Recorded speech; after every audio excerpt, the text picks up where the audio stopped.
Going to the gym can be discouraging, especially if you're putting in the work but barely seeing changes. But with Tonal, you can actually see your progress with every workout. Tonal provides the convenience of a full gym and the expertise of a personal trainer anytime at home with one sleek system. Designed to reduce your mental load, Tonal is the ultimate strength training system, helping you focus less on workout planning and more on getting results. No more second-guessing your technique. Tonal gives you real-time coaching cues to dial in your form and help you lift safely and effectively. After a quick assessment, Tonal sets the optimal weight for every move and adjusts in 1-pound increments as you get stronger, so you're always challenged. Tonal lets you choose from a variety of expert-led workouts, from strength to aero hit to yoga and mobility, to keep you coming back for more. For a limited time, go to Tonal.com to get $500 off your Tonal purchase, plus a free 4-year warranty. That's Tonal.com for $500 off, plus a free 4-year warranty. Tonal.com.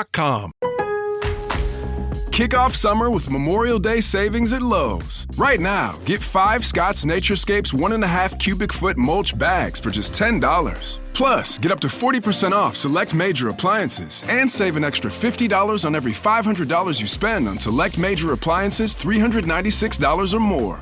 Lowe's, we help, you save. Valid through 5/28. Mulch offer excludes Alaska and Hawaii. Selection varies by location. While supplies last. See Lowe's.com for more details. Blog Talk Radio.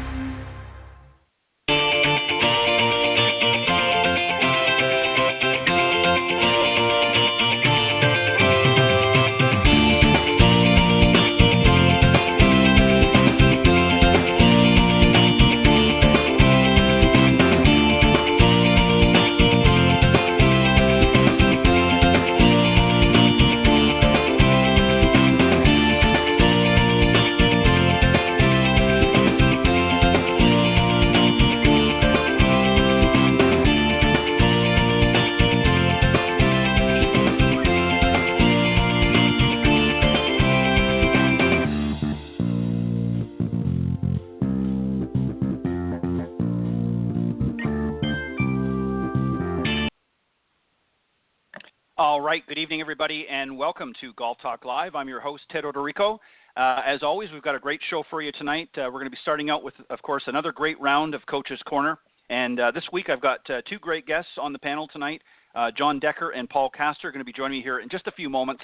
And then a little bit later on in the show, I'm going to welcome back my good friend, golf fitness instructor and Fitness Over 50 authority and founder of the NY Golf Fitness Guru, Mr. Brett Cohen, is going to be coming on here tonight, and we're going to talk about hydration and nutrition on tonight's show, something that we haven't really gotten into a lot in the past, but definitely for those that are out in the heat of things right now with the hot weather up north, and particularly down here in the southeastern part of the United States where things are really starting to cook up on the first day of summer, you definitely want to make sure you're well hydrated and that you've been eating properly when you're out there playing on the links. So we're going to talk a little bit about that, but let me remind everybody first, of course, we are live every Thursday evening from 6 to 8 p.m. Central here on the blogtalkradio.com network. Best way to find us, of course, is go to blogtalkradio.com/Golf Talk Live, or you can just simply type Golf Talk Live up in the search key, and that will take you right to our main page. And, of course, you'll find the show front and center there Thursdays during the live broadcast. But not to worry, for those of you that maybe can't tune in live and you want to still listen to the show, just visit that link at any time after the original broadcast is aired, and you can scroll down to the on-demand section, and you can listen to the show in its entirety on the recorded side of things. Also, you're welcome to tune in through other social media platforms, iTunes.com, Stitcher.com, and TuneIn.com. Again, just type in Golf Talk Live and in the search key, and that will take you to the respective page on those social media platforms. So, but for those of you joining us live tonight, as always, thank you very much for doing so. I appreciate you spreading the word, and audience is continuing to grow each and every week, and I thank you for that, for your faithfulness, if you will, for tuning in. Also, I update the show on a variety of different other social media platforms like Facebook. You can go to Golf Talk Live blog as the Facebook page, or you can check it out on my personal page, which is, of course, under my personal name, which is Ted Odorico, and it's Odorico is the correct spelling. You can also, on my personal page on LinkedIn.com as well, I post it through there every week with upcoming shows and who's going to be on the Coach's Corner panel and my special guest of the evening. Also on Twitter, For those of you following me on Twitter at Ted and Buck CEO, CEO is in capital letters, you can check it out there as well. So lots of great ways to tune into the show and keep in touch. So, and if you want to reach out to me personally, if you're somebody in the golf profession, don't necessarily have to be a golf teaching pro or coach. Maybe you've written a great book, or you've got an interesting golf product that you want to share with my audience.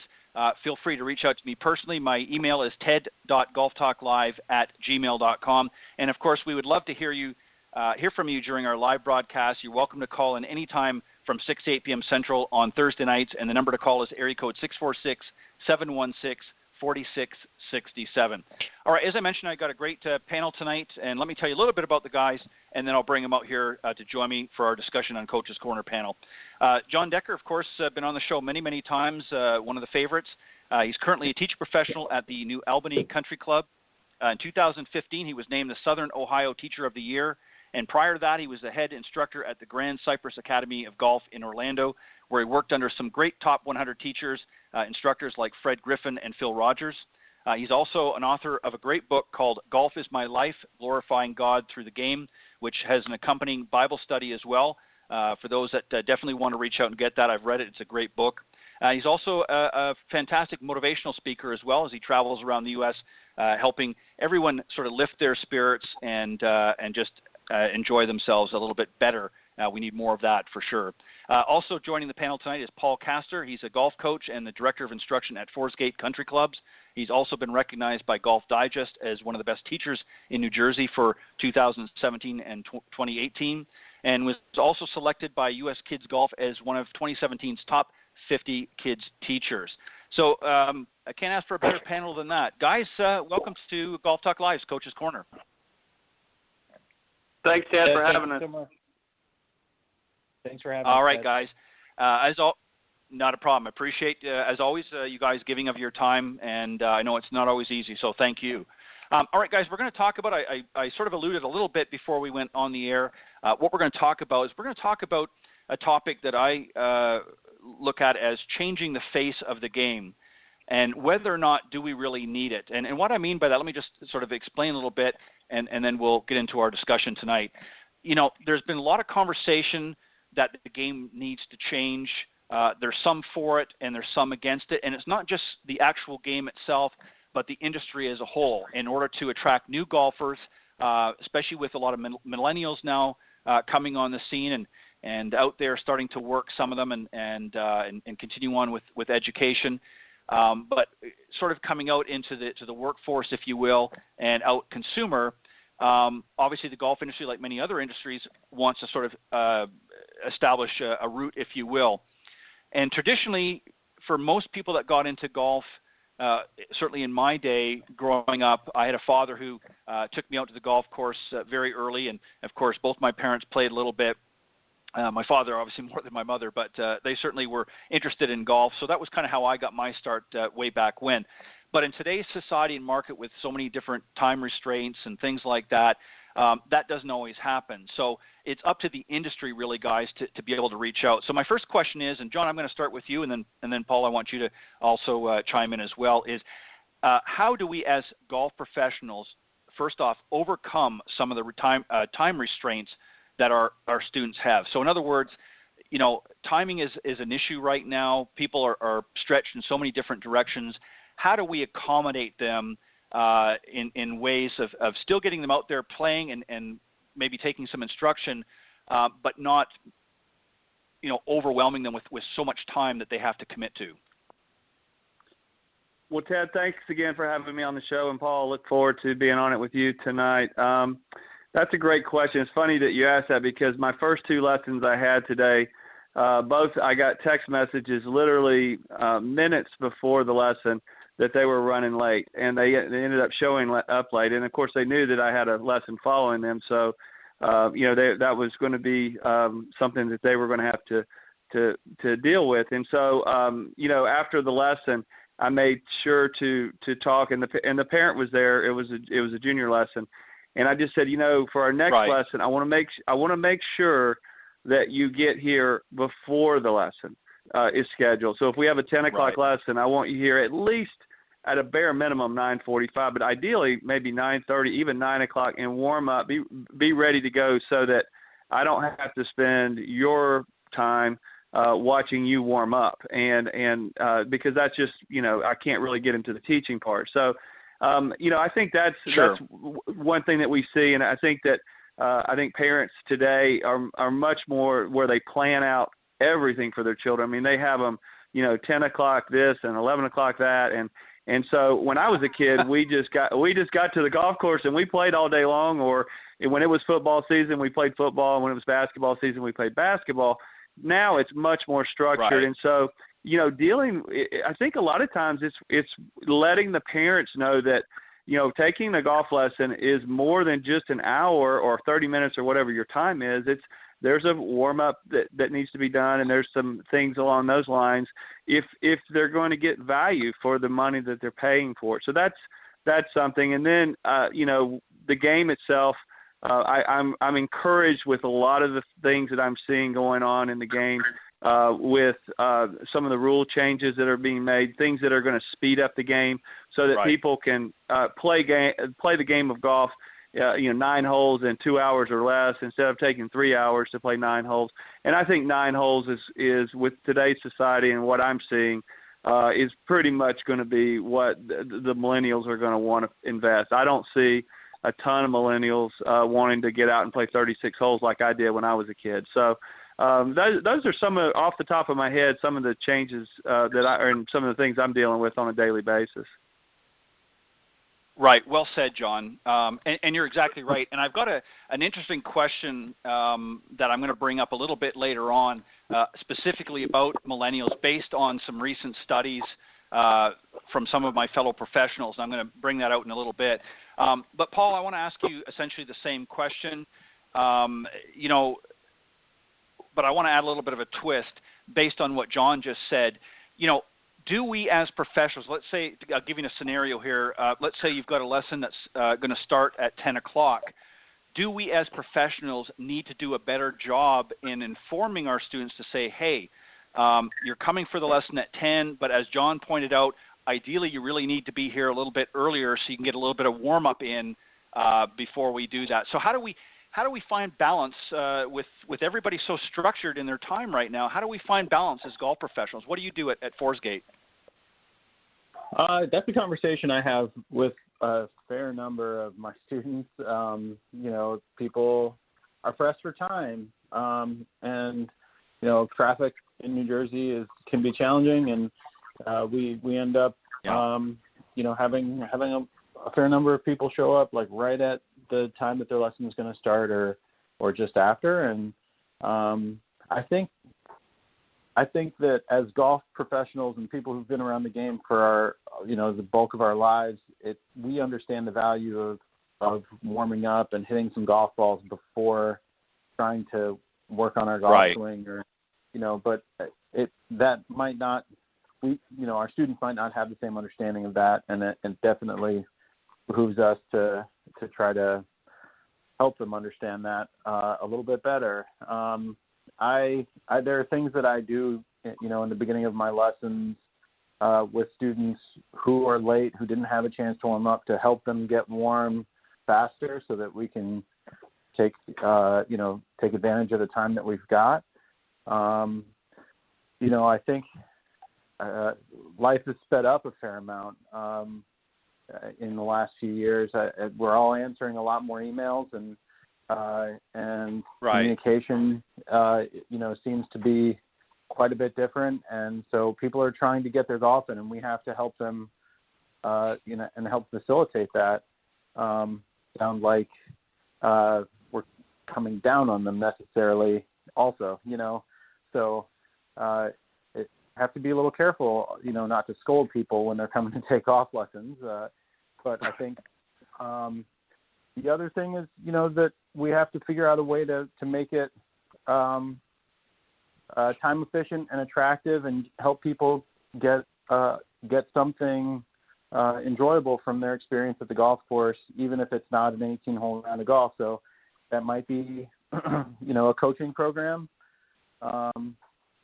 It might be a 9-hole round and encouraging people to play 9 when maybe it didn't occur to them that was something that might be an effective use of their time. But I run programs, a lot of programs for juniors, and I find that as long as I have a schedule and the parents understand what we're doing, they're okay leaving the kids with me for an entire day or an entire week.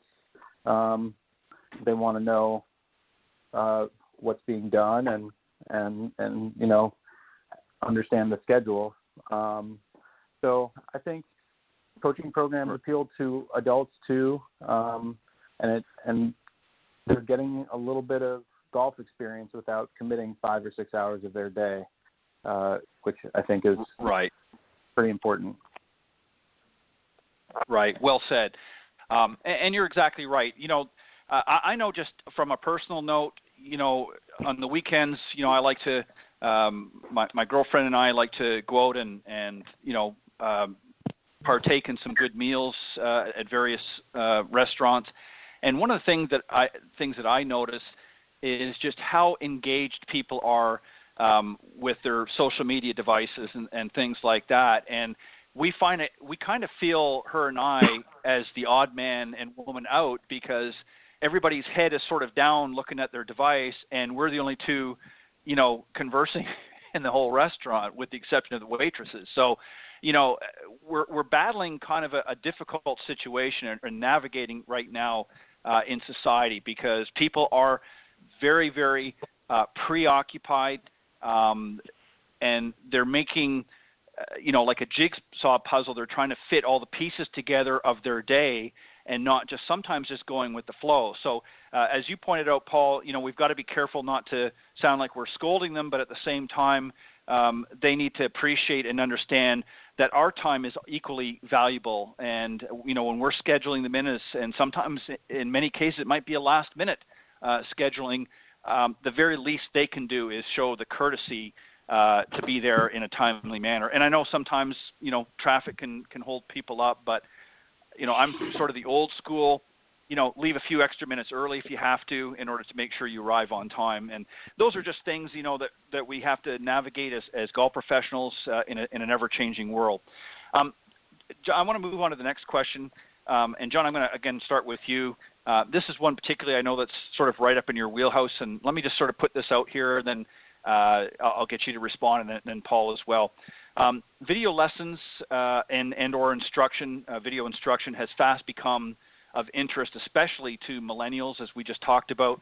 The younger generation are very interested in a lot of video content, and they're constantly looking at their devices. So it poses the question, in order for our efforts and our instruction or video lessons, if you will, to be effective, how long should those videos be in order to keep their interest, and what's too long? John, what's your thoughts there? Okay, that's a great question. I've been working. I got hired in September to work with golfswing.com, and they have taught me so much about internet marketing and a lot of things that I didn't know. And I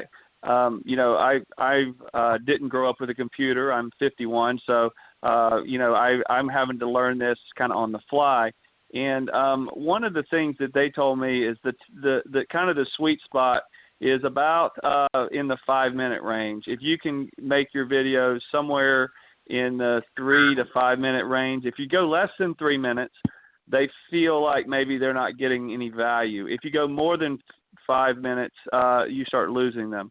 And so that's kind of where I try when I do my videos. Now, I'll do a video and I'll send it to golfswing.com, but then I want to hit Twitter and Instagram and Facebook and all that. And so what I'll do is I'll do a 1 minute or less, just a brief recap, trying to highlight, okay, today's video was on whatever the drill is, show the drill, and say, if you want to see the entire video, go to golfswing.com.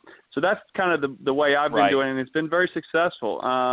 And so, I've talked, and I find it, to me, it's been amazing. I can't tell you how many people have come up to me and said, John, I love your videos. And I don't even teach them. They take lessons from other people because we have a large staff at our club. And so they maybe take lessons from some of the other pros. but they love watching the videos. And so I just think, I'm a big believer in anything that you can do to grow the game. And when you start putting videos out on social media, you're reaching the world. I mean, you have a worldwide platform, and that's something that's very appealing to me and something it's been very exciting. Right, and you're exactly right. I think that, and Paul, I'm going to let you chime in here in just a second. I think this is something that obviously has been going on for a little while. Videos are certainly not new to the internet. Platforms like YouTube and others have been churning out video product for a long, long time. And not just the younger generation, but even some my age, which I'm mid-50s, I'm 54 this year, so I'm a little bit older than you, John, but we're pretty much in the same demographic as far as that's concerned. But I didn't grow up with a lot of this technology early on, and I've had to adapt as well for various reasons, business and otherwise. But even some in our generation are starting to turn to watch this medium because they can do it in the comfort of their own home or when they're traveling. Sometimes they don't always have time to go to the golf course, and if they found somebody like yourself, John, or even Paul, that is of interest to them, they can sort of take you on the road with them and watch some great instruction. Maybe if they're on a vacation somewhere and they need a few quick tips and they want to be able to visit your video library there on golfswing.com. Paul, what about you? I don't know whether you do much video, but is this something that you are doing, or is this something that you're maybe looking at getting and doing? And what are your thoughts about the general question, which was, what do you consider to be too long or too short to sort of keep their interest? I've done a little bit of video instruction. I do a lot of social media stuff. I have a pretty decent Instagram presence and do some instructional things there. I've thought about doing, the online content. I just haven't found the time yet. I think it definitely seems to have some value to people, and I think the convenience of it is definitely it's consistent with kind of the themes that we've already talked about tonight, and the fact that people seem to have less time and are much more kind of visually oriented and involved in their phones. So I still think that the highest form of coaching and of golf instruction happens in person on a golf course, or on a lesson tee, for that matter. So that's kind of where I've been focusing my efforts, and especially with the juniors that I coach. I think that to really develop a golfer, you have to see that person and understand their swing and have an ongoing relationship. That being said, I definitely think that that creating some general video content can be useful for a lot of people, and it can be appealing. So I think 3 to 5 minutes. I would say 3 minutes is about right. And the videos that I've done on social media that have done well definitely tend to be on the shorter side of things. So, but it's definitely an interesting phenomenon. We're seeing it happen, and I think we have to understand that learning a golf swing, you're developing a motor pattern, and you need feedback, and it's very helpful to have somebody who knows and can see you, and if necessary, help you find the positions that you need to be in so that you can create that consistent pattern. Right. And let me just clarify, you're exactly right, Paul, in your analogy.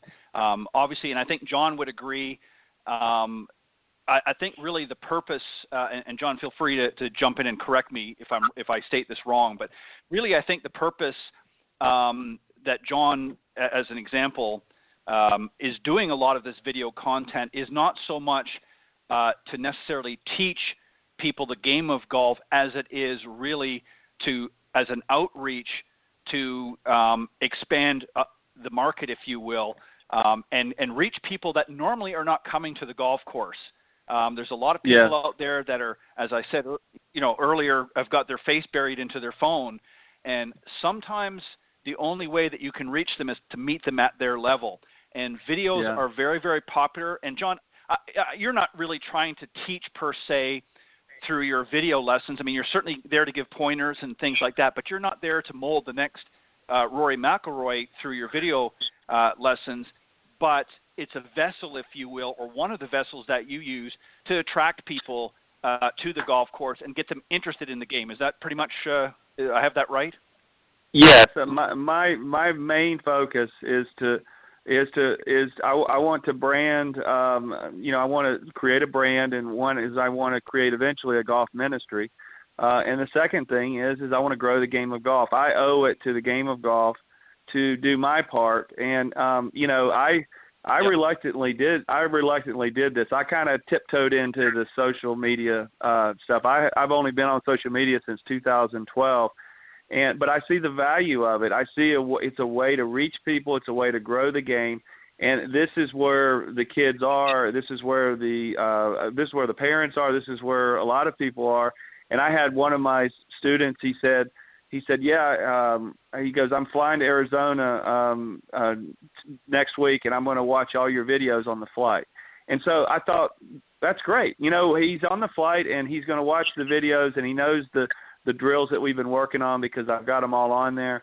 And so to me, that made me feel good. It made me feel like the time that I put into doing it, because it takes time for me to actually do these videos, that it was going to reinforce, it was going to show my student that I was giving a little bit extra effort to make sure that they have some homework that they can go home and is accessible on their phone. And then if they get on vacation and they're struggling with their game, they can pull their phone out and go to the driving range and maybe say, oh, I remember now. I need to work on this drill and watch it and hopefully help them, improve. So it's a little bit of instruction. It's a lot of sales, and it's a lot of just trying to grow the game. Yeah, and I think there's, and as we've talked before on the show, there's a caution that has to be put out as well.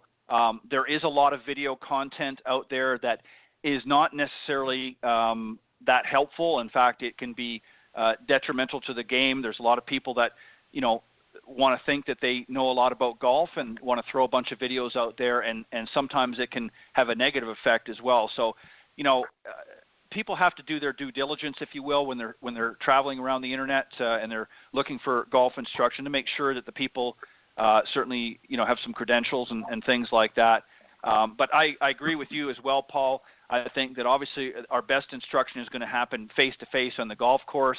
But I think that we can also use some of these other tools, as you do with Instagram and some of the other social media platforms. Video is just another form that we can use to reach out to a global community, because golf obviously has expanded globally.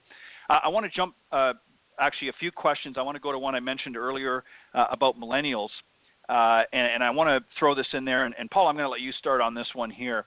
I talked to some friends that are also in the golf industry recently, and they've come across some various studies through their own efforts and just studies that they've read that others have done that have shown that the newer generation of consumers, and obviously I'm talking a lot of millennials here, don't see golf as fun.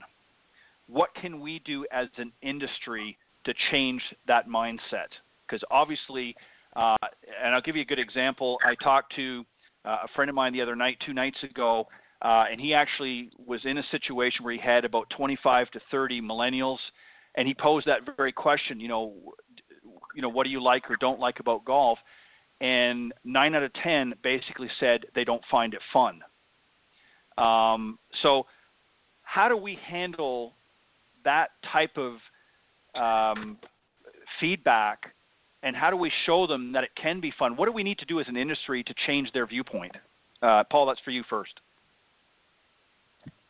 Well, I think we're seeing it, in businesses like Topgolf and some other places that are focusing on kind of the entertainment side. And I think we're starting to get some data that indicate that that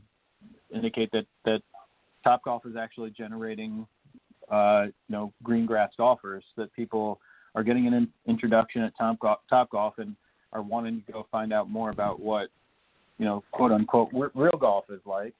And so. Yeah, traditional golf. Yeah. Yeah. And so I think part of our job now is going to be to help, make that transition go well, right? And have people experience the golf course and the driving range and golf lessons, and coaching programs. And, for me, and I think anyone who ever, who became a golf pro, the kind of pursuit of mastery was fun. and that isn't the same thing that I think a lot of people, when asked whether golf is fun or not, that isn't really what they're looking for. They're looking for a relaxing, enjoyable time in their leisure time. And we have to figure out ways to help people find some success pretty early in their golf experience. We have to help them hit solid shots pretty soon. Because if they're not and they're struggling, it becomes it's just not going to be a lot of fun. But I also think that gamifying our practice, creating like competitions and within coaching programs, it's kind of what I try to do in my teaching. Goes a long way, because if there's kind of an internal competition that's going on for somebody as they're trying to get better, that's more engaging than just going out and hitting golf balls and trying to make a better golf swing, right? So I think those are some of the things that seem to work, and I think people are generally just looking for a shorter experience too. So I think people's attention spans are getting a little bit shorter, and we have to figure out a way to make golf appealing, even though it's kind of a bit slower, Right. No, you're exactly right. Well said, Paul. Thank you. And John, I think Paul raises a very interesting hypothesis, if you will. Topgolf has, and obviously there are others out there, but Topgolf is certainly a leader in this right now. Has sort of taken golf more on the entertainment side, as opposed to traditional golf. And I think that one of the things that has sort of turned the newer generation off is a misunderstanding about golf. Their experience, or what they've seen or perceive golf to be, is the elite players that they see on TV every week. And right away that sends a message to them, heck, I'm not going to be the next, Tiger or what. I just don't have that ability, or I don't have those resources, so it's not for me. Topgolf is, and I don't mean to make light of this, has, in my opinion, come out with golf's version to the traditional bowling alley. And I don't mean that as an insult, but essentially that's what it is. It's that type of entertainment facility wrapped around a game or a sport, in order to pique interest and to just have some good old fun. And as Paul pointed out, people are looking at that and saying, hey, I want to look into this a little bit more. So what do you think we need to do as an industry, in your opinion, to really make it a little bit more fun? Because I've talked to a lot of people as well, and that's some of the answers I've gotten is they just don't see it as something that they can do, because they don't plan on playing on the PGA or the LPGA Tour anytime soon. So what do you think we need to do as an industry? Well, when you first asked the question, and when Paul was answering, the first thing that popped in my head was Topgolf, because I've been there, and if I was a 12-year-old and my dad came to me and said, John, we can, your birthday's coming up, we can either go to Topgolf or take your friends to Topgolf, or we can take your friends to the golf course and do a clinic, I would go to Topgolf. And so that's unfortunately I'm just being honest. If I was a 12-year-old and looking at all the bells and whistles and the excitement of that, and your friends, and it's just a fun atmosphere. I think that's one of the things that I did at New Albany is we instilled a Halloween clinic at the end of the year, and we put pumpkins out there, and we put posters of all the instructors, and we had the kids taking drivers and bashing drivers at the posters of the instructors. And, and I would tease them, oh, you can't hit me. And, oh, yeah, I can. And they would swing away and try to, we called it the pumpkin bash. And they would try to hit the pumpkins. And, I mean, it was fun. I mean, they enjoyed it. It was kind of like the big break version. We didn't use glass or anything. And you have to be careful with that because you can get some ricochets and stuff. But we built this stand, and it was pretty elaborate. I mean, it took me all day out there to put that thing together.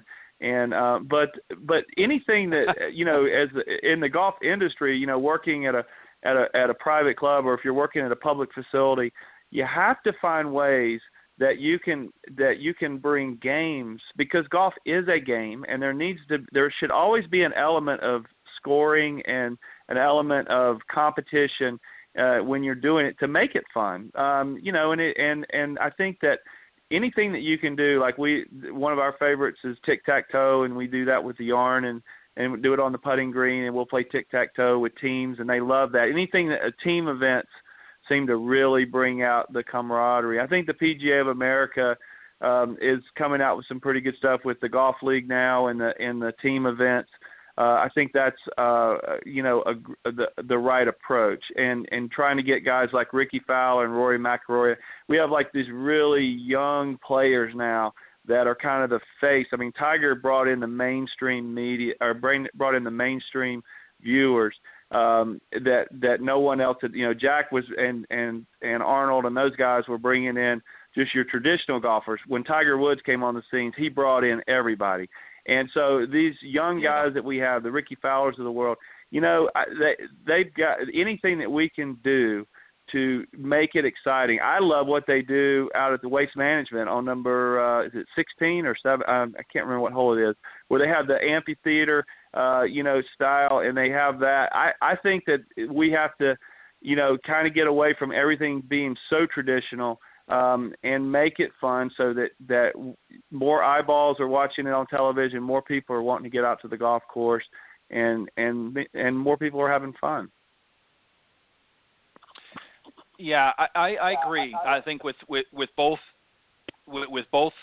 yours and Paul's comments, I agree 100% with that. I think, and I like the idea, John, of the pumpkin and getting the pictures, if you will, or what have you, of some of the professionals at your facility. I think that's a great idea. It gives fun. I think also too, and I've said this for many years, I think golf is changing to a point that, traditionally it was individual lessons, whether it be, male or female, or junior. But I think that the industry also needs to focus on family golf. You've got a lot of young families coming up, especially, a lot of in the 20s and 30-somethings that have just started a new family, and maybe their kids are 3, 4, 5 years old and up, and they're looking for something to do. And there's a lot of activities that they can do as a family, and certainly going to a mini putt course can be fun, but again, it's very limited. I think the golf industry, maybe something like what you just talked about, John, might be an opportunity to have different events like that throughout the year, and to get families to come and participate in some of these different events might be an opportunity as well, because usually where mom and dad go, the kids want to go, or if the kids are interested in something, then mom and dad want to go and be able to participate because they want to, watch their kids play these different games and things. So I think the golf industry really needs to, instead of focusing on the individual so much, maybe start to focus on the family as a whole and say, let's get families together. And then what comes out of that, whatever, lessons may come from that. But I think that might be an opportunity as well. Paul, I'm going to jump back to you here, and I got another question I want to throw out here. We've talked about from the professional standpoint, different things that they can do. There's also been a lot of discussion over the last several years on what courses themselves can specifically do to adapt to a declining population here in the U.S. As far as golf is concerned. The numbers don't lie. We've looked at this for a number of years now, and obviously there's an aging population, so that is added into that. But it's also, again, goes back to this, not being fun. People have gotten into the game and maybe gotten out. As a golf professional, what do you think needs to happen in order to increase more interest in the game? What specifically do you think the courses need to start doing in addition to some of the things we've just talked about? I think there's a lot that can be done. It's something that occurred to me when we were just that I didn't include in my answer to your previous question was, technologies are coming along and will be available. If they're not already available, they'll be available very soon, where we can basically put rangefinders or launch monitors on driving ranges that cover the entire range, and that people can get their log in and get their ball flight data and play games on their phone. I'm on the advisory board for Foresight Sports, and they have a technology like that. They make the GC Quad, but so these things are coming, and I think that's the kind of thing that golf courses are really going to have to do to keep people engaged in wanting to be there and practice. And I own a launch monitor that I use for my lessons, but it doesn't cover the entire driving range. That would completely change the experience, for I think practicers, people who want to spend time on a range. I think that we need to do a better job of introducing golf at a much younger age in schools. I also think, we have to make golf seem more open to people of various backgrounds, than maybe it has in the past. And I don't think it's a secret to any of us who've been around in golf for a long time that the game hasn't really been inclusive. So I think the more, and the PGA is pushing that now, which I think is fantastic. More inclusion and diversity in the game.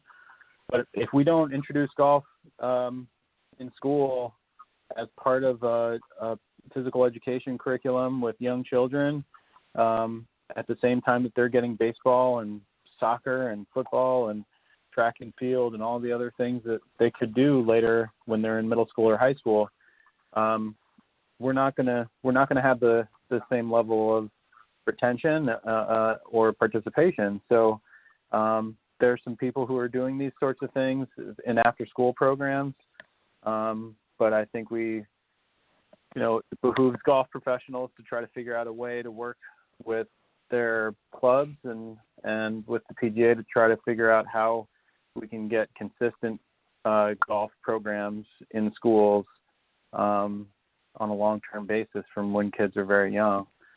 So I think that's critical. TPI did a study a few years ago and surveyed it was like just over 100 kids at the general area of their headquarters out in California, and gave the kids an option. What if you had your choice to do a different activity every day after school, 5 days a week? You have 5 activities. What would you choose? And these were just normal school children, I think 10 years old thereabouts, and not a single one of the kids mentioned golf. Right. And so that's that means that we have an awareness problem, that we have to work on, and I think the best way to go about that is to get into the schools and try to do it that way. Yeah, I couldn't agree wholeheartedly. And John, I want to get you to respond here in just a second, but I want to say one quick thing. I'm certainly hoping later on this year when she takes her position, and I'm talking about, of course, Susie Whaley, who's going to be the new president of the PGA of America. I hope that she, in some of her agendas, if you will, looks at doing that. There are a lot of great professionals I could name a number of them that have been on the show who do some great after-school programs and teaching of youngsters. But again, it's very far and few between. There are certainly a lot of great professionals across this country and abroad that do teach juniors, but unfortunately the majority of them are working with juniors who are already in some sort of a golf program or a junior golf tour and are looking at playing competitively. And that represents really a very small percentage of kids out there. There's a lot of kids who would love to play golf, but Paul, as you just pointed out, if you randomly asked 100 kids about what they'd want to do, I'm not surprised or shocked at that result that not one of them mentioned golf. And that's because they don't think of golf as something that they can just jump in and do. If they're not introduced to it by their parents, then how are they going to be introduced to it? And I think that the golf club manufacturers, both large and small, I think the PGA of America and every other governing body in golf needs to really focus on and aggressively going after the school systems and getting, through the government and saying, look, we want to get golf in here. We're willing to pony up some financial resources so that it's not all on taxpayer burden, and to be able to run these programs and get it into the school system so that it is like football and baseball and volleyball and all these other sports that kids are exposed to. Because you're exactly right, Paul. If you don't expose them at a young age, by the time they hit middle school, they've already established their benchmark of what they want to do or what their interests are. And if golf has not been introduced to them in some way, shape, or form, it's not likely going to happen later on unless they meet somebody in their wheelhouse of friends that really pushes that issue. John, what are your thoughts? I'm sure you agree with a lot of what Paul has said and maybe what I've said, but what else do you want to add to that? Well, yeah, I do agree. I think Paul brought up some great points, and you as well. I think back. I think that it's important as a golf professional, whenever you're dealing with growing the game, is obviously you're one of the first target markets you're going to go after is going to be your juniors, because you want to try to capture them, and you almost have to think like a child. You have to think. When I was 8, 9, 10, 11, what were the things that I wanted to do? And the majority for boys, I can remember, the majority of the things were team-oriented sports. I mean, playing the Little League and playing basketball because you were with your friends and you were part of a team. So I love the PGA with the Junior League. I would love to see that start expanding into the schools as well, and getting I quite frankly think that there's some things that could be done with junior tournaments. For example, I think the hole needs to be larger for like the young children. I think that would, it is painstaking sometimes to watch, 6 and 7 and 8-year-olds and 9-year-olds when they're first starting out, just to hit a simple putt. And you don't have to have 9-hole, tournaments. You can have 3 or 4-hole tournaments. Those are some things. I also see for the adults like speed golf. That is becoming very popular. I've got several members that are doing that. In fact, one of them wants me to do a video, and he's trying to get me to do it, and he's a lot more. He does a lot more running than I do. So, but I want to try it because I think it's one of those things that, from the adult standpoint, and when you're trying to grow adult programs, if you can do things like that, it's gaining a lot of traction, a lot of clubs, especially when you get the CrossFit people, people who are really into cycling and CrossFit and all the working out and stuff. That's a market and that I don't see the PGA really going after. And I feel like, because he told me, when he said we can do a video for that, and so I said, all right, we'll do that. And he goes, I have 500 followers, and he's won for his age group. So I was like, that's a lot of people that are interested, that are in their 50s, that are interested in speed golf. I was kind of surprised by that. I didn't realize that it was that popular. So I think that there's a lot of creative ways. I think with women, I think that, the social aspect, team aspect is a great way to go. I love doing I did a ladies clinic, and we did a wine tasting after. So we had a clinic. I called it a sip and swing. We did about an hour and 15-minute clinic, and then we did for about 45 minutes. We had wine tasting and cheese and all that stuff. And so they really enjoyed that. And so I think anything that you can do outside of the, thinking outside of the box, getting in the mind of, of what you liked when you were younger, or what you like, what you see other people maybe doing at other clubs and other courses. Because this is what these discussions that we're having right now, every time I go to a section meeting, every time I go to any kind of like Teacher of the Year conference or anything, this is what we're talking about. How are we going to capture people? How are we going to get people to be engaged in the game? And I think that there's a lot of great ideas out there, and hopefully some of them will really, take hold, and the game will grow. Yeah, you're exactly right. Again, well said. I want to ask just a final question because we're literally running out of time here, and I know you guys got to go, and I want to give each of you a moment or two to let the folks know where they can reach out if they so choose. And my question is this: do we need, and this is a general, as an industry, maybe what we need to do is to ask what they want out of golf, as opposed to maybe imposing what we would like them to do. And what I mean by that is, a lot of times when we go out in the community and that, we talk about lessons and we talk about coaching and which is all great. But I wonder if the industry really needs to go out to the general public and say, what would you like your golf experience to be? In other words, find out what their interests are and not so much what we think it is.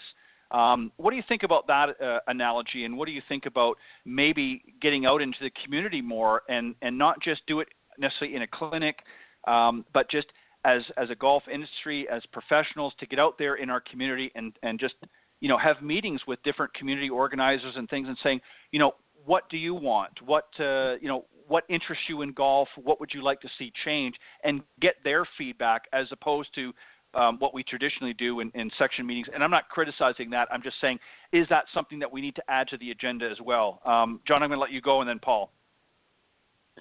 I think that's important. I mean, I like when I was doing my book tour, I spoke to 650 elementary school kids in one day. And one of the things I did, and this really blew my mind, at the very end, I would have them ask some questions. I had about 30 or 40 range balls that in a little shag bag because I was using that, showing them different things about golf and everything.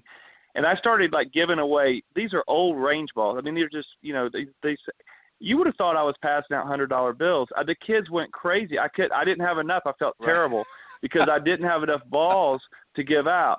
But it made me realize that, I'm looking at it from my eyes, but I'm not looking at it from their eyes. This is something new to them. They've never seen a golf ball, a lot of these kids. So to them, they wanted to, to do it. So I think it's important that as golf professionals, and that's why, whether it's social media, whether it's doing clinics, whether it's going and speaking at churches or speaking at schools or whatever it is that you do, I think every golf professional owes it to the game of golf to give back in some way, to find their way that they can give back. And I think that's a great point, is ask them, what is it that would bring you to the golf course? And I think that's a great point, Ted. Yeah. Paul, what about you? Your thoughts as well. I think we do a pretty good job within our industry, but what do we need to do outside of the industry? And as John just pointed out, reaching out through different community areas to get the message out there, if you will. What are your thoughts there? I think, going out into the community is worthwhile. I think giving complimentary clinics and letting people know that you're going to do something like that, is a really fantastic way to get people involved and come out to your course. We just want them to feel like the game is open to them, and to give them an opportunity to come experience it, to enjoy what we enjoy so much about the game. I think that spending every day at the golf course and seeing it through our eyes, we don't always appreciate the really special things like John just talked about that are, I think, right, relatively minor, and that we can use to make the game seem more attractive. I just read a study that there are more people interested in learning how to play golf right now than there were when Tiger first started. It was a study by Joe Steranka. So it's, he's a major figure in the industry. There are people out there who want to get involved. I think we just have to be pretty creative in how we go out there and find them, and make it welcoming for them. I think that's a big piece of it. I think meeting them at the kind of same technological level that they're used to operating on now with phones and everything is going to be very important for the game going forward. So I think figuring out a way to do that for clubs and for instructors is going to be very critical. Yep, I couldn't agree any more than that. You guys did a fantastic job tonight. Thank you as always, guys, for bringing your best to the Coach's Corner panel. I appreciate it very much. Paul, take a deep breath and just let the folks know if they want to reach out to you, whether it be through social media or just get in touch with you if they're interested in bringing their game up to the next level or just learning how to play this game. How can they go about reaching out to you? Ted, thanks so much for having me tonight. You can reach me through the Forest Gate Golf Academy website, through my own personal website, paulcastergolf.com. My Instagram handle is paulcastergolf, and I'm also on Twitter as well. So it would be great to help anybody out there, just have somebody come and visit with me and give them an introduction to the game. Perfect. Thank you. John, what about you? Ted, thank you again for having me on the show. And Paul, I really enjoyed being on the show with you tonight. If you want to see my videos, you can go to golfswing.com/John Decker, and I spell my name Jon. John Decker, that's all one word. I'm on Facebook. John Decker Golf Instruction is my fan page. You can reach me through Facebook. You can reach me through Twitter, Instagram, LinkedIn, also YouTube. I have a lot of my videos. In fact, all my videos and Bible study videos are on the YouTube. I'm now doing online instruction. So if you're interested in that, again, if you reach me through one of those social media platforms, I've just started doing that with the V1 app, and it's gone very well. And my book, Golf is My Life, Glorifying God Through the Game, you can get those at Barnes & Noble or on Amazon websites. But again, thanks again, Ted, for having me on the show. Well, I appreciate it. I thank you guys again. I know it's not always easy, as I've said many times before, out there working to help people elevate their games all day long and then having to come here for an hour on the Coach's Corner panel. I know sometimes can be a little bit difficult when you want to just go home and unwind, but I appreciate you guys always bringing your best. And John and Paul, I look forward to the next time. So have a great weekend, and thanks for helping out. Thank you. Thanks so much, Ted. Appreciate it. All right. Bye-bye. All right. That was my very special guests on the Coach's Corner panel, John Decker and Paul Castor, great couple of professionals. And I've got my special guest waiting here, and I will bring him on in just a moment or two. But I want to just remind everybody that we are live, of course, every Thursday evening here on the blogtalkradio.com network. And best way to find us is go to blogtalkradio.com/Golf Talk Live, or just type Golf Talk Live up in the search key, and that will take you to the main page. And we are live every Thursday from 6 to 8 p.m. Central. And for those of you that can't join us live, or maybe you want to listen at a later time when it's convenient for you, you can do so by visiting that link and just scrolling down the page to the on-demand section, and that will take you there to the recorded version, and you can listen when it's convenient for you. So, but thank you again, all the folks that are tuning in live tonight. I appreciate it always. Also, some other great ways that you can tune in is go to iTunes.com, Stitcher.com, and TuneIn.com, and again, just type Golf Talk Live up in the search key, and that will take you on those various social media platforms. You can tune into the program. So lots of great ways to tune in. Also, you can follow me on Facebook, Ted Odorico, and it's Odorico is my correct spelling of my last name.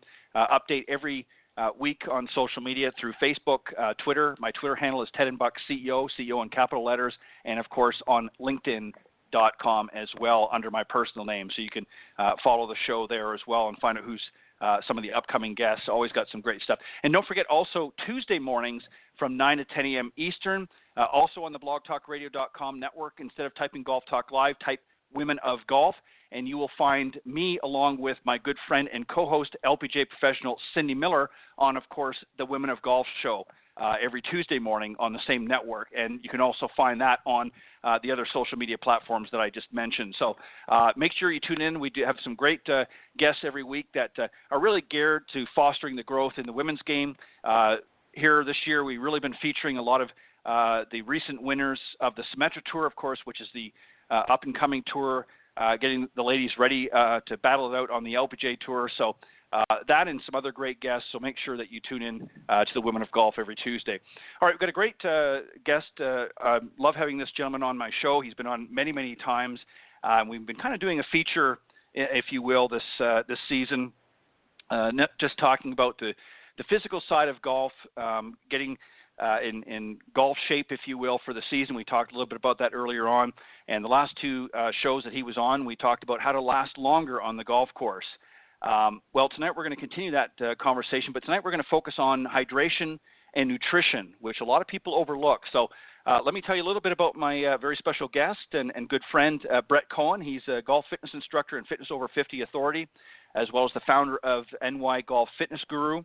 And as I said, he brings another great discussion tonight about hydration and nutrition. So let me bring him on, and we'll start the discussion. Good evening, Brett, and welcome. Hi, Ted. Thanks for having me. Always a pleasure to be on here with your audience. Thanks for having me back. Not a problem. I appreciate it. All right, so Brett, let me just catch the folks up here just a little bit. One of the things that we want to talk about in tonight's show, or actually two things that we want to talk about, is hydration and why that's so important. And also we want to talk about good nutrition, both before, during, and even after the golf course to get us not only in good shape, but to get the most out of our bodies as we navigate around the golf course. Even if we're driving a golf cart, you still have to be able to do that. So let's start with the hydration part. Why is hydration so important? Well, the nutrition pyramid that we're going to discuss, there was a third element, which is the supplementation part, actually begins with hydration. So right. Proper nutrition begins with adequate hydration. Hydration is going to be the foundation of health. It's really key. It's really important to take in adequate amount of water throughout the day. I could tell you from personal experience in this business for a long time, I have a health history questionnaire that I supply to all my prospective clients, and there's a question about how much water they take in during a day. The frequent answer I'll get is not enough, or some minuscule amount, often offset by caffeine and alcohol on the other side, if they're being honest with me about that part. And so the reality is most people are not adequately hydrated, and that will detract from health and performance, and we could discuss that in a little more detail. But so hydration is really important for everyone, whether they're playing golf or not. The main reason is, your body's made up of 60 to 70% water. Another right important thing to think about is, at least for me, the number one reason golfers come to me for help on the fitness side is to improve their flexibility. And in order to be flexible, we need to keep the soft tissue of the body hydrated. That's our muscles and fascia. So we're not going to be able to stretch that tissue very well if we're not properly hydrated.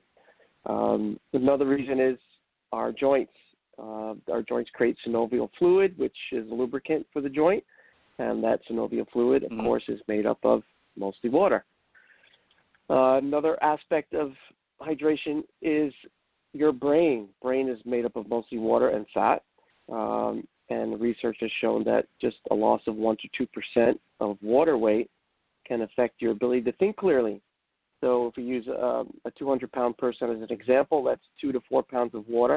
If you're playing on a hot day, it's probably not unthought of to lose that much weight in water, and that's going to affect your ability to think clearly on the golf course. It'll affect your reaction time, your ability to make decisions as to reading the greens, what club to select as well. So you don't want to be walking around in a dehydrated state. Right, and also let me just add very quickly. Yeah, let me add very quickly to that, Brett. Being somebody that's mid-50s, obviously as we get a little bit older, I mean, I try to stay in good shape in that, and I'm out, outside a lot in the hot weather here in Florida. So, it's important for me to be hydrated, daily as well. And I think, as you pointed out too, with the joints and things like that, not keeping them properly lubricated is going to increase some of the discomfort and pain and that we're going to experience. And add on top of that, the exertion that a golfer is using out in the golf, they're, again, not properly lubricated by drinking enough liquids. They're going to start to, in addition to getting fatigued and the brain not working as well as it should be, they're going to start feeling some other discomforts, pain and joint aches and things like that because their body has lost too much fluid. So that's something, too, that obviously you're trying to make people mindful of, correct? That's exactly it, and a lot of people wouldn't even think to associate those complaints that we just discussed, that you just brought up, with a lack of hydration. Right. They don't equate the two. But the first cure-all for most any illness is adequate hydration. And if a lot of times that will clean up a lot of complaints, including headaches, joint pain, back pain. Remember, our discs are again, mostly water. So if you're walking around dehydrated, it could lead to a lot of complaints, all attributed to lack of hydration. So we always want to start with adequate water intake. Right. So let's talk about how much.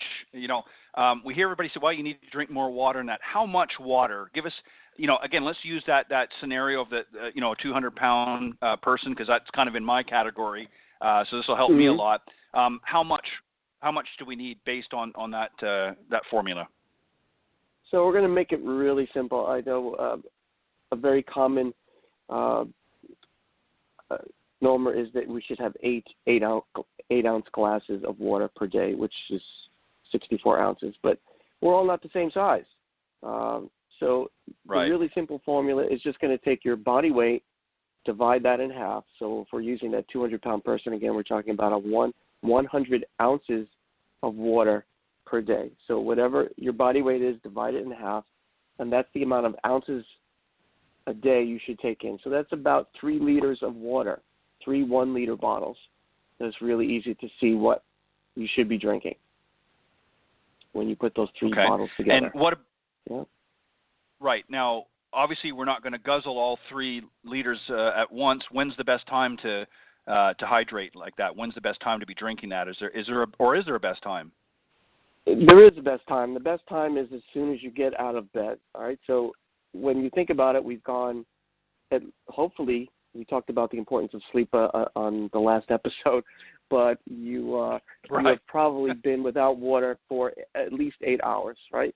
And you lose water through respiration, perspiration, and urination. And, of course, as another person over 50, the older you get, the more you have to get up in the middle of the night to go to the bathroom. So when you wake up, you want to start with hydration, right? Familiar with that. So I start my morning, the first thing I do is fill a glass of room temperature water and drink that straight away. You could drink up to 25% of that daily requirement first thing in the morning, right? Before you consume your meal, before you consume your first caffeinated beverage. Right? So a lot of people will go straight to caffeine.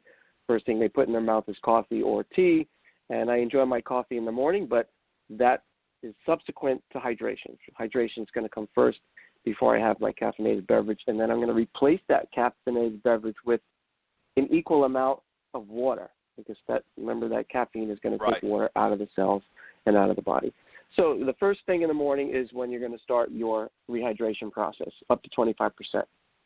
If you're playing golf and you're going to be out on the course for 4-5 hours, you're going to take another 50% of your daily intake throughout the course of those 4 or 5 hours, which means you got to be sipping on water throughout the day. And the rest is going to come with your meals, hopefully with your lunch and your dinner. Right. And obviously water not only is good for the hydration, but you also point out too, and by the way, let me just let everybody know that what we're talking about tonight, Brett has put in a great article that he will talk about a little bit later on, where you can go and read everything in its entirety. So we're just going to hit some of the high points tonight on the show, and then I want you to go to the website and so forth and read that. But it's also good for detox process, starting that detox process as well, correct? Yeah, it helps with keeping the bowels lubricated and getting rid of toxins in the bloodstream, not just from the meals that you eat, but during the day as you sweat, you want to clean the pores out. So water is the ultimate cleansing agent. There's nothing better than drinking clean water to detoxify the body. Right. And I want to clear up a little bit because, and I know a lot of people personally that do this next no, if you will. They think, well, okay, well, I've got to, drink 100 ounces a day, so I'm going to, drink a bunch of sports drinks. Certainly there's nothing wrong with having a sports drink, but explain that a little bit better. And also we'll then follow up with energy drinks, some of the do's and don'ts there. Yeah. Well, there is some things wrong with sports drinks. So for the most part, at least golfers don't need a sports drink. Sports drinks have been popularized through sports figures and lots of television advertising, but they're full of sugar, unnecessary amounts of carbohydrates that a golfer does not need as they walk the golf course. They're also filled with artificial dyes and colors. One of the basic principles of eating properly is if you look at it and that color does not occur in nature, you shouldn't be eating or drinking it. And certainly when you look at sports drinks, those bright colors do not occur in nature. So it's not doing your body any good. There's a lot of chemicals in those products, and you really don't need them to stay hydrated on the course. Water will suffice. And there's really not much else that hydrates outside of water except for one other beverage that I'm aware of, and that's coconut water. Anything else that people will think of as hydrating because it's in water, which would be a soda, a tea, a coffee, a juice, actually takes water out of the cells for the body to detoxify it, or to get rid of it, to consume it. So they are all dehydrating. So it's either water or coconut water as rehydrating agents. You don't need sports drinks down on the golf course.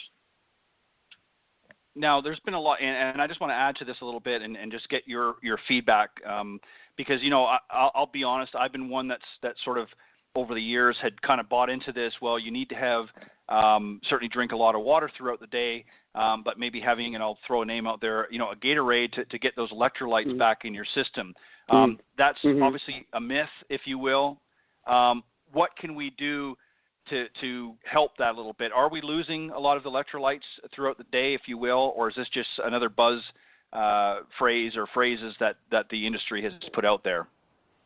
No, you do. If you're sweating a lot, you will lose electrolytes. I mean, I was an endurance runner for a very long time, and of course this is a major topic when it comes to being out there on the road, moving your body sometimes for 2 to 4 hours depending on the length of the race. So hydration, nutrition, they're key. So there's a certain amount of fluid and electrolytes that you're going to lose through sweat, but you could offset that with water by looking for the following kinds of water. You want to look for spring or I'm trying to think of the type of water that comes from underground. It'll occur to me in a second. These are the kinds of water that have natural minerals in them. And Okay. So you look for a water with what they have a total dissolved solids of 700 or more, and those are the natural electrolytes are already in the water. And if you want to supplement that, what you would do is you take a pinch of sea salt, usually pink sea salt, and just drop that in the bottle of water and shake it up, and you would not taste the salt. But the sea salt has the natural electrolytes in there rather than the artificial ones that you're going to get in the Gatorade product that you're talking about. So there is a way to get those electrolytes. Well, that's a great tip. Yeah. Thank you. Yeah. You don't have to drink Gatorade. Yeah. Yeah. That's a great tip in itself, Brett, right there, because this is something that, and again, I understand everybody wants to sell their products, but this is something that I've long suspected as well, that a lot of these organizations are pushing this, and you're right, it's full of a lot of sugars and things that people don't need, and artificial flavoring and coloring that's been added that's I'm sure not good for us as well. So let's wrap up. Just maybe give a very quick wrap up on hydration there, and then let's talk about the nutritional side of things, and we'll get into that discussion as well. But just wrap up again, just to remind everybody what they need to do. Yeah, I wanted to add one comment to what you just said, that you have been kind of convinced that you needed those products. So a principle I learned from studying holistic nutrition and lifestyle is the more the product is advertised, the worse it is for you. It's a really simple thing to think about, right? So if you're seeing it on television a lot, you're seeing billboard ads and magazine ads, it's not something you want to be consuming. So that's just an aside for those kind of products. The bottom line for water is you want to remember drink half your body weight. That's another great tip to. Yeah, that goes for any product, whatever, a food or beverage. So you want to drink half your body weight in ounces a day. You may need more if it's hot. Yep. And you're sweating a lot in the course. Start your day with up to 25% of water, and then you want to consume about 50% more during the 4 hours you're out on the course. Very good. It's pretty simple. It's pretty simple. Yeah, and you know what? You really take a good look at some of the common thought process, if you will, that's been out there for a long time. You mentioned about the traditional 8 ounces a day, 8 drinks, 8 ounces a day. And that's obviously not necessary. And a lot of times misinformation out there can be detrimental to people's health as well. So you need to really consult people that specialize in this. And that's why, I wanted to bring you to the program as well, because I think it's important. It's great. We all want to learn how to play better golf, with lessons and things like that, and understanding how to navigate around the golf course. But there's also other key components as well that can make it a pleasurable experience, like nutrition and hydration. So let's talk about hydration. There's obviously a pre and post round nutrition. Talk about some of the benefits there. Yeah, so you want to start your day with a proper breakfast. There's a lot of people that still think it's okay to start their day with just a cup of coffee and maybe a carbohydrate in the morning. That's not going to cut it. I know I discussed in the article that, if you're a parent, you wouldn't let your kid go to school without breakfast. And it seems common sense, but yet adults will think nothing of going out to play a game of golf without having breakfast. And you need breakfast because we know that a nourished body equals a sharp mind. And you're going to last longer on the golf course and play golf better with a complete breakfast. So breakfast is key, whether your tea time's 7 or 8 o'clock or noon. Breakfast is going to have a big effect on how well you perform out on the course. So pre-round nutrition is really important to focus on for your energy needs and focus out on the course. Remember, you're waking up deprived of water and food for 8 to 12 hours. So the first thing you need to do is have that glass of water that we just discussed, and then prepare your breakfast. And having a balanced breakfast will help control your blood sugar levels, not just early in the morning, but even after lunch. So let's talk about the breakfast right away, because this is something, too, that a lot of people And I understand everybody's dietary needs are different, but generally, what are some good things to start the day off in order, let's say we've got an early tea time. A lot of times you'll see people will grab something real quick and fly out the door because they've got an early tea time, and usually it's something that's not really that good for them. It's not going to give them sufficient energy to at least get started. And then all kinds of other things happen while they're out there on the round. We'll talk about that as well. But what's a good breakfast, for somebody that wants to get out on the course early, that's going to give them a little bit of mileage and traction out there in the golf course? So ultimately, you want to have a breakfast that's going to help you control blood sugar. So blood sugar control is really key to overall health as well as performance on the golf course. And to control blood sugar, you need your breakfast to be mostly fat and protein and not be dominated by carbohydrates. Because if you consume carbohydrates by themselves, those carbohydrates are going to break down very rapidly into blood sugar, which creates a spike, which creates a dip, which creates a craving, and you won't be able to focus. So ultimately, an example would be bacon and eggs, some avocado. Bacon and eggs could be cooked in grass-fed butter or coconut oil, and those fats will help sustain your blood sugar levels for hours and hours.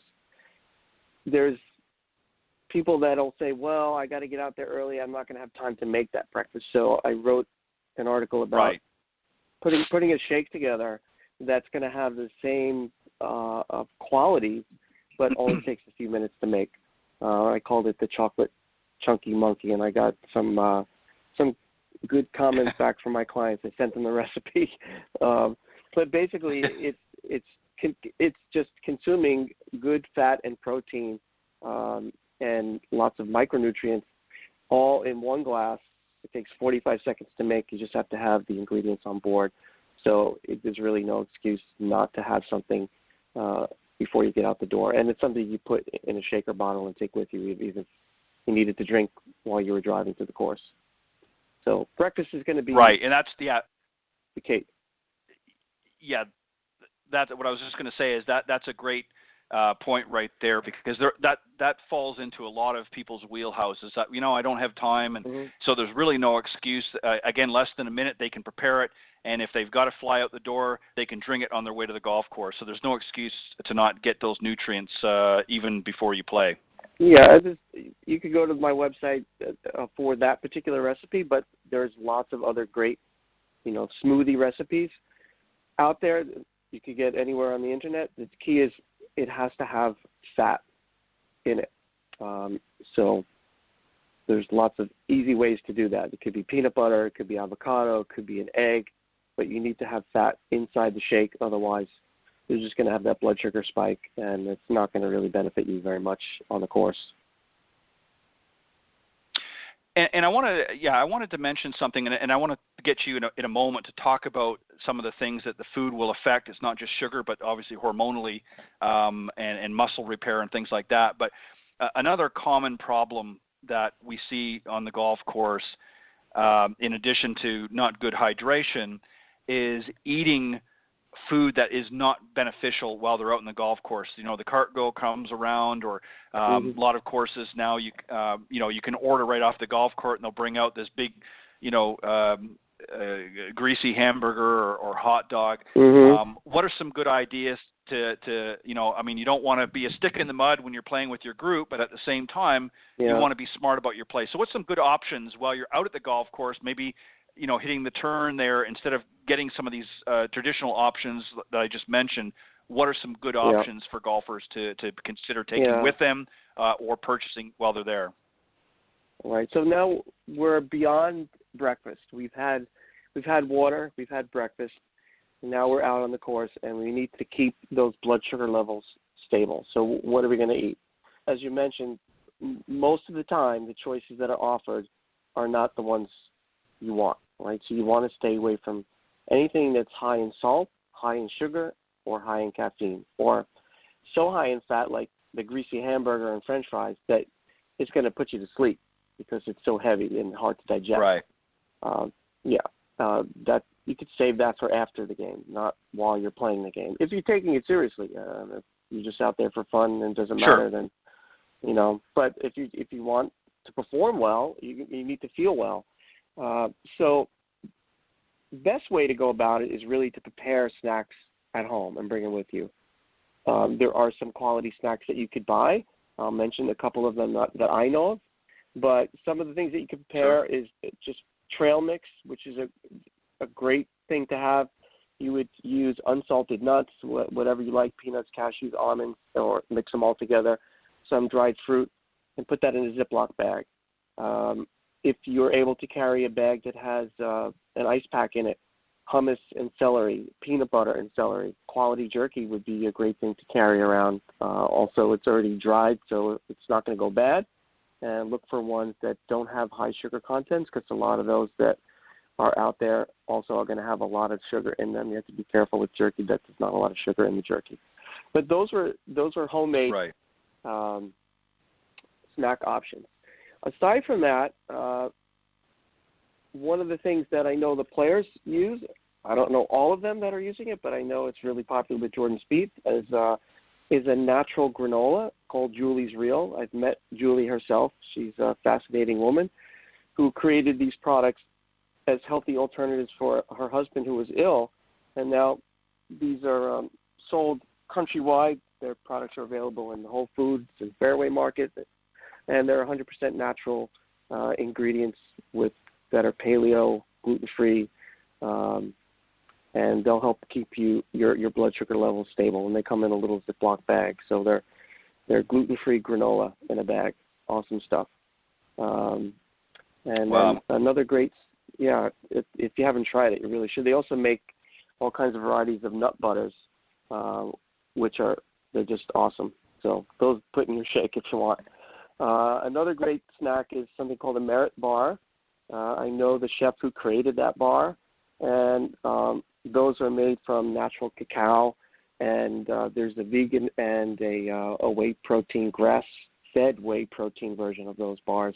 They're very dense. You don't need to eat the whole bar. They're organic, handmade, and they're great sources of fuel, and they taste really good. So those are a couple options. There's links to those products on the article on my website. Perfect.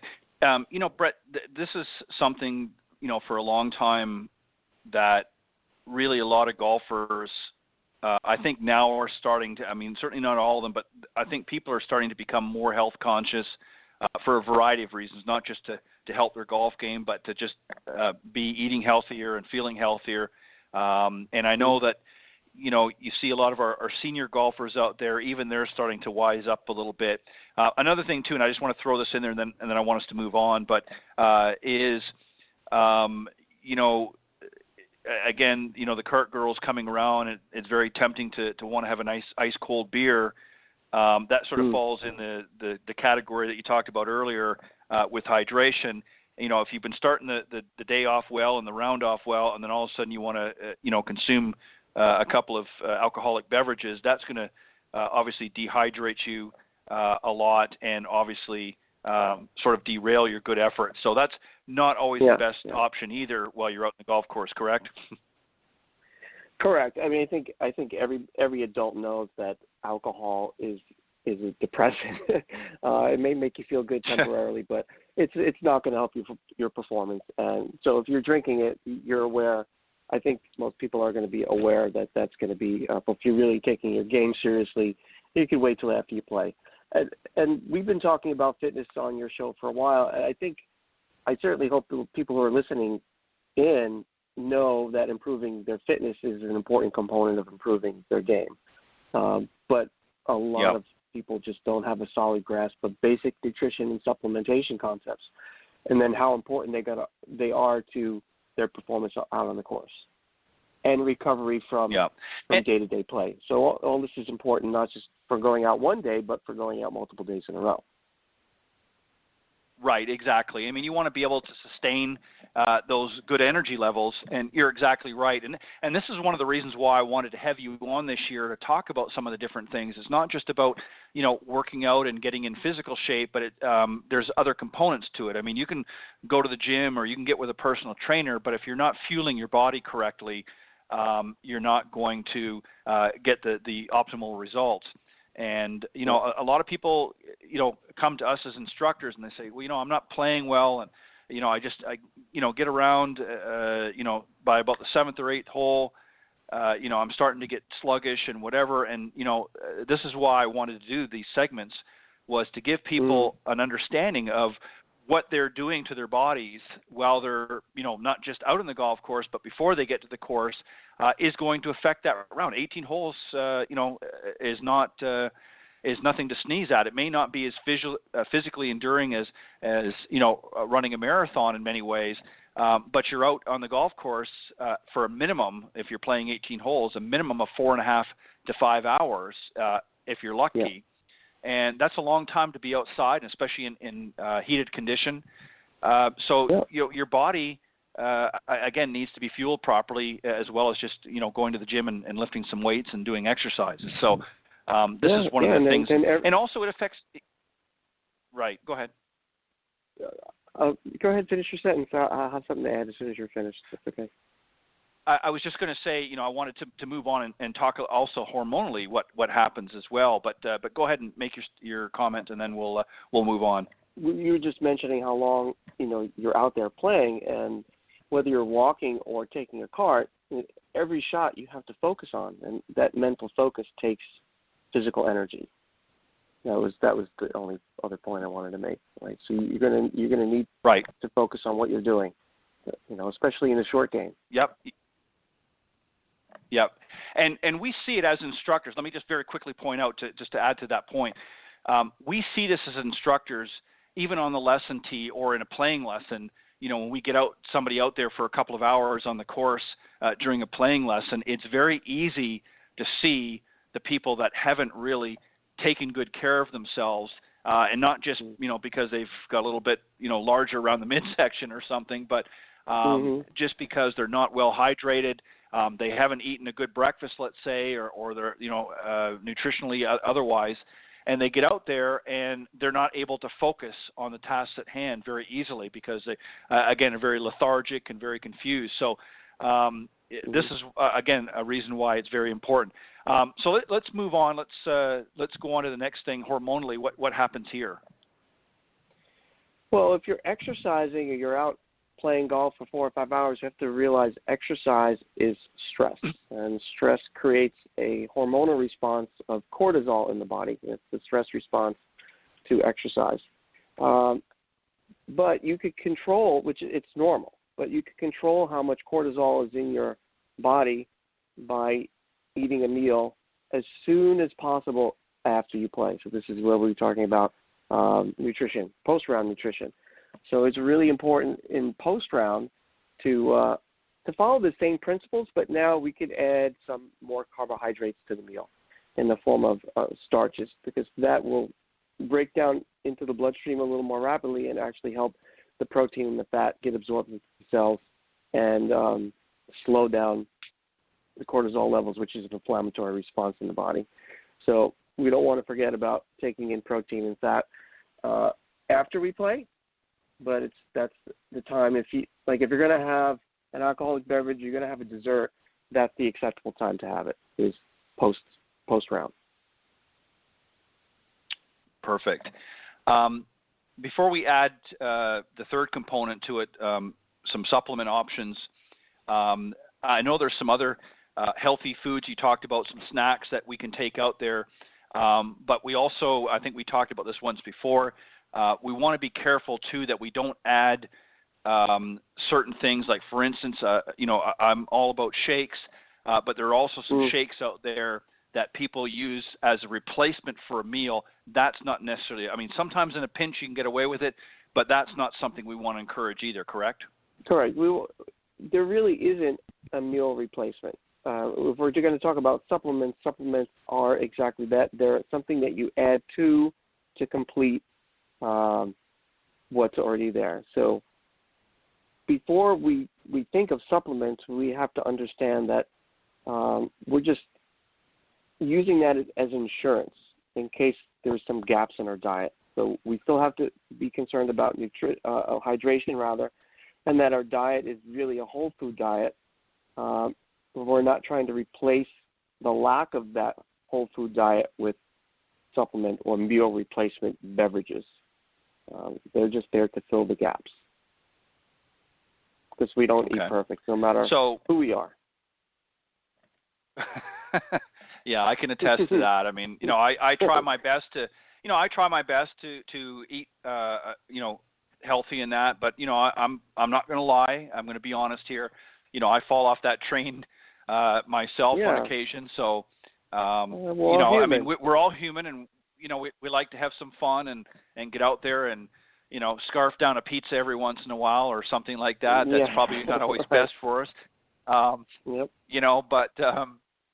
you got to do what you got to do. But ultimately, Brett, what we want to do here tonight is really get people to consider some healthy options. And again, I'm not trying to, I don't want people to misunderstand. Well, Lord, I've got to change my entire diet and do all this. No, we're not saying that. But we're saying there's some healthy options and things that you need to understand and consider. And I also always recommend too that I don't believe in people just sort of making radical changes without really consulting with a professional, whether it be your doctor or a nutritionist, things like that, because somebody that's been certified and trained properly, because we want to make sure that people are ingesting things that are truly good for them, and not just because, as you talked about earlier, because the commercial says they're good. So we want to make sure you do your due diligence there as well. But talk about there's a specific recommendation that you have for supplements that you think is sort of a well-rounded. Talk a little bit about that and why, and the differences out there as well in the market. Yeah, so the very first supplement, which is the top of this pyramid, starting with hydration, whole food nutrition, and supplementation, is going to be a general multivitamin. And now we're talking about a high-quality multivitamin that's made from whole food, not synthetic. So once again, remember I mentioned that the more it's advertised, the less good it is for you. And the one multivitamin that comes to mind immediately, because it's advertised on television a lot, is one that starts with the letter C, right? I'm sure you're familiar with that one, Centrum Silver. That's a synthetic vitamin that has little or no value. So if it's cheap, it's not good for you. This is one of the instances where you are typically going to get more for your money. So it's going to cost more than the synthetic version, but it's going to be a lot better for your body. Your body really does not absorb synthetic vitamins or vitamins in quantities that it's not used to getting in nature. So you want to look for a good quality whole food multivitamin and not a synthetic vitamin. That's not going to be properly absorbed by the body. You're going to get little or no benefit from taking that at all. So that's the first part. Right. It's starting with a good, and again, getting a good quality multivitamin is important as well. And as you said, it's not. Also, too, and I want you maybe just to very quickly touch about this. It's to help preventative as well, because obviously as we age, we start to get down that path of not just general aging where we look a little bit older, but chronic issues can start to develop. So these are good ways too to help prevent some of that, which ultimately again is going to translate to some fun out in the golf course. When you're well into your 60s, 70s, and 80s and beyond. So. Talk a little bit about that, some of the research that talks about chronic disease.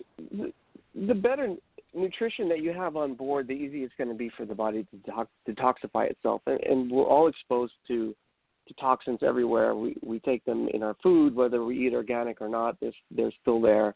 There's air pollution, water pollution. And what a lot of golfers probably don't think about is they're exposed to a lot of toxins just by walking the course through the artificial fertilizers and insecticides that are sprayed on the grass and the trees. So it's really important to take in a little bit extra nutrition and extra hydration to help detoxify the body of those things that they're exposed to, maybe even on a daily basis. Okay. Now, there's some other good supplements as well. Let's talk about the second supplement that you recommended and why. Yeah, number 2 is one that I'm sure a lot of people are familiar with. It's the taking of omega-3 fatty acids or high-quality fish oil. Omega-3 fatty acids are lacking in the diet today, and they're really important in controlling blood sugar, helping to prevent diabetes, weight gain. And it's a natural anti-inflammatory and does also help with brain function. So it's important to get adequate omega-3s in your diet, and if you're not salmon on a regular basis, then you're probably going to supplement with a high-quality fish oil.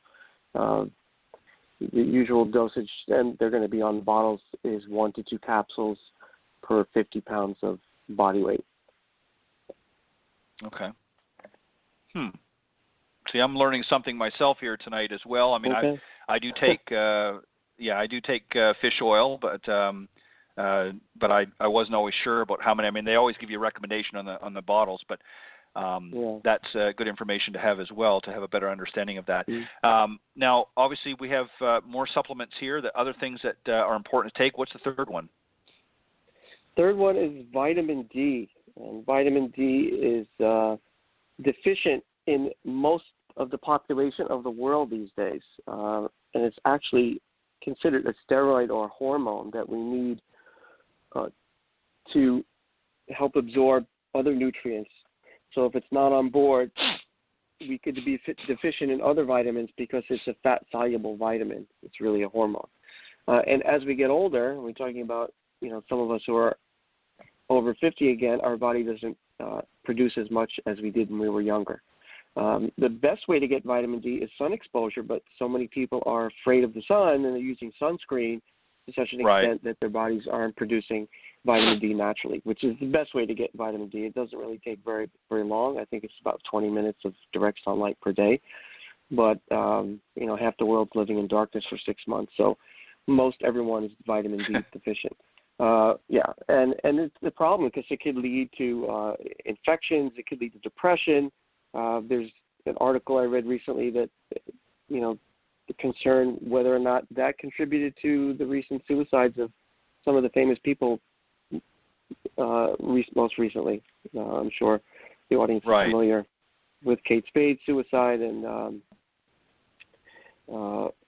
Anthony Bourdain.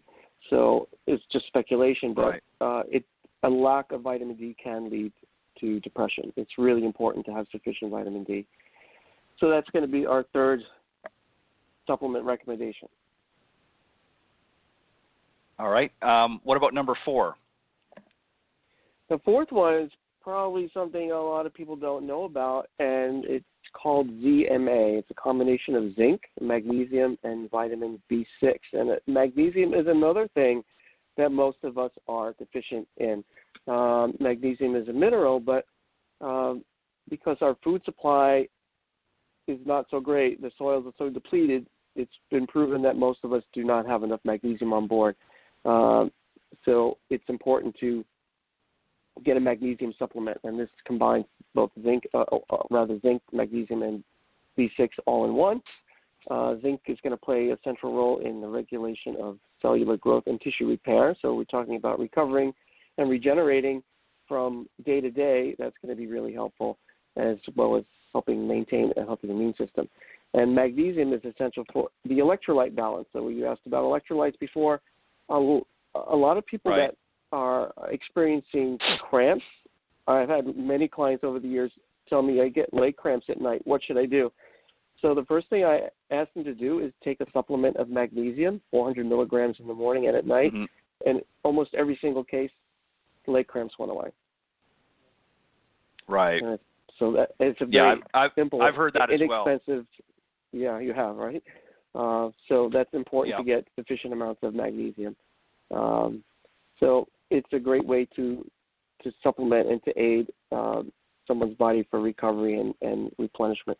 That's now the supplement I take the last thing before I go to bed is the ZMA tablet. Perfect. And what's our final supplement? The final is just a couple of herbs that are really the same. One and the same is curcumin, which is a naturally occurring chemical compound that's found in the spice turmeric, which I'm sure a lot of people have heard.